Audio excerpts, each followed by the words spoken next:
I'm all about reviewing Japanese import games on his channel, and today we're looking at something with a slightly unconventional release. This game was never translated into English, but it was released in the West. For some strange reason, this was released as a digital title on PSN, as part of its PS1 import section. I downloaded it a couple years ago and came back to it for this video, but unfortunately you can't even download it anymore. This really annoyed me because I actually like this game, and now I can't even recommend it. Oh, you can find a copy of this game alright, but it's insanely expensive. I'm sure you can download a ROM, so just do that instead. Yeah, I'm promoting piracy. What are you gonna do about it? But let's talk about the game itself.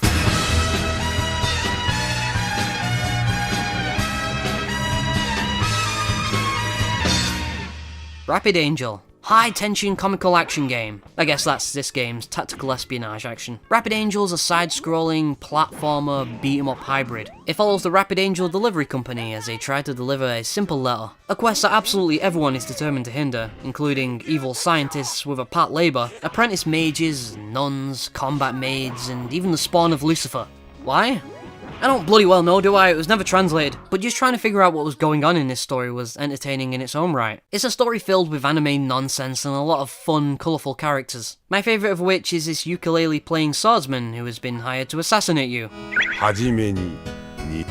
You start with 3 characters to play as: Natsumi, the combo-heavy brawler, Ayane and her ranged sword attacks, and Haruna with her projectiles. The controls are pretty simple. You mash square to beat dudes up, triangle to activate bombs, and forward twice to dash. The dash feature is pretty awesome in this game, I must admit. You can do this sweet dragon kick and plow through enemies like they're nothing. You can also use it to jump over everything, and I do mean everything. This isn't like a standard beat 'em up where you have to kill everything to advance. You can just jump over anyone that isn't a boss. There's very little incentive to actually fight standard enemies for this very reason. Your dash is incredibly fast, but your walk is really slow.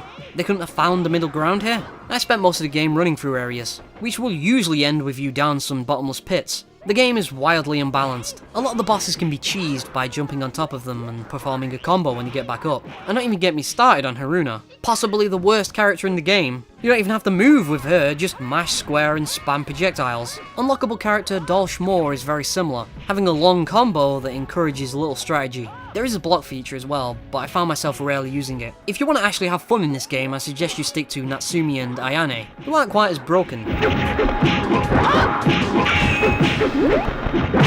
No matter what you do though, this game is pretty easy. You have unlimited continues and plenty of checkpoints. Your health doesn't replenish at the beginning of each stage though, which I found to be quite annoying. If you begin a stage with very little health, you might as well just kill yourself and start again. The stage that is.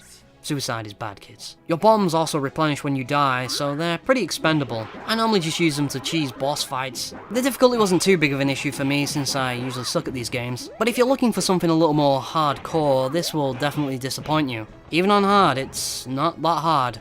I also ran into another problem with this game. A pretty grave issue that I simply cannot ignore. This was something that was actually captured during my Let's Play the game some months back.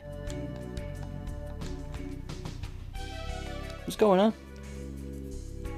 It's not crashed, has it?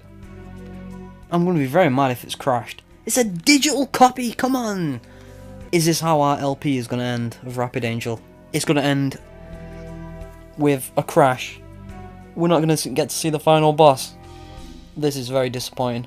The game crashed on me right before the final boss. The game only saves when you beat it, so this was the absolute worst place it could have crashed. Yeah, it's not a long game, it'll take you about 90 minutes or so to complete, but come on, I was right, the final boss! Obviously I went back and actually beat the game for this video, and it didn't crash during my subsequent playthroughs. So now we finally get some closure for this game. Consider this part 7 of the LP. You deliver the letter and this hellbeast starts devouring everyone.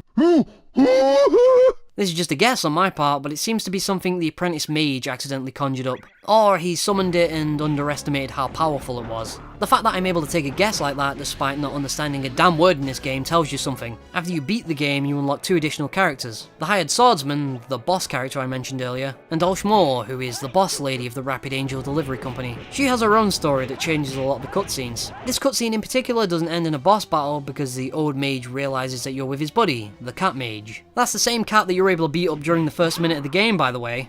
Don't do it! He saves you towards the end of the game, so if you piss him off here, you get the bad ending. You'd have no way of knowing this was anything but a regular cat though, so this is a pretty sneaky move on the game's part. The moral of the story is you don't beat up random stray cats. You shouldn't be doing that anyway. Every line of dialogue is fully voiced with goofy, over-the-top voice acting.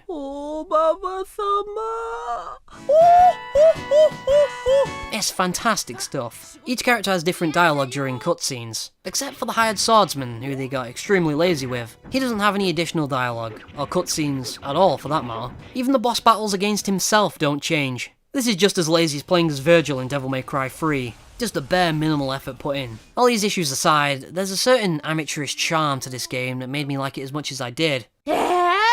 The animation and artwork aren't that good at all. It looks like something out of a doujinshi manga, as another review pointed out. What is going on with the size of her face? But it works. The art style is highly expressive and a lot of fun though.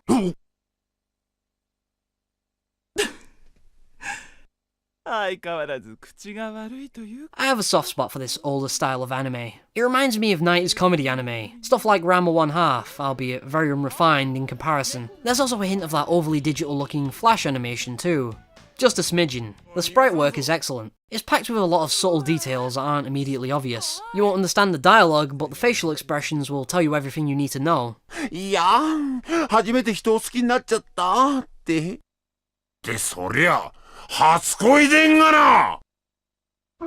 backgrounds are also quite impressive at times. It could have been relatively simple, but they went the extra mile. Look at this old lady just going about her business in the background.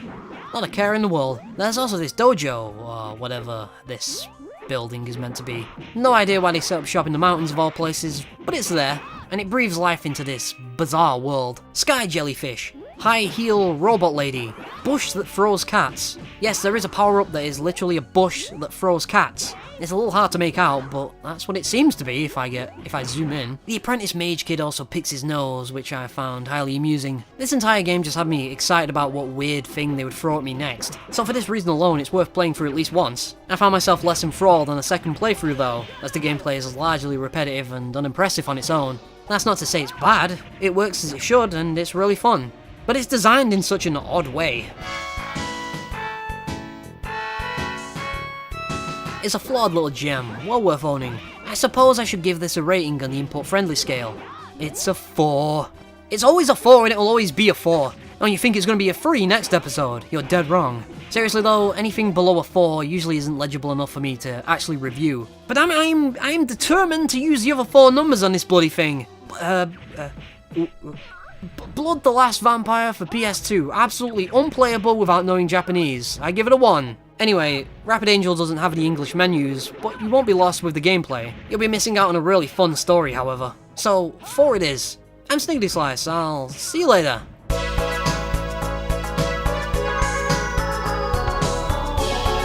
I know I promised Cowboy Bebop some episodes back, and that'll definitely be coming, but not right away. I want that one to be a very special video, so you'll have to wait extra for that one. Alright, I'm Sniggity out. Alright.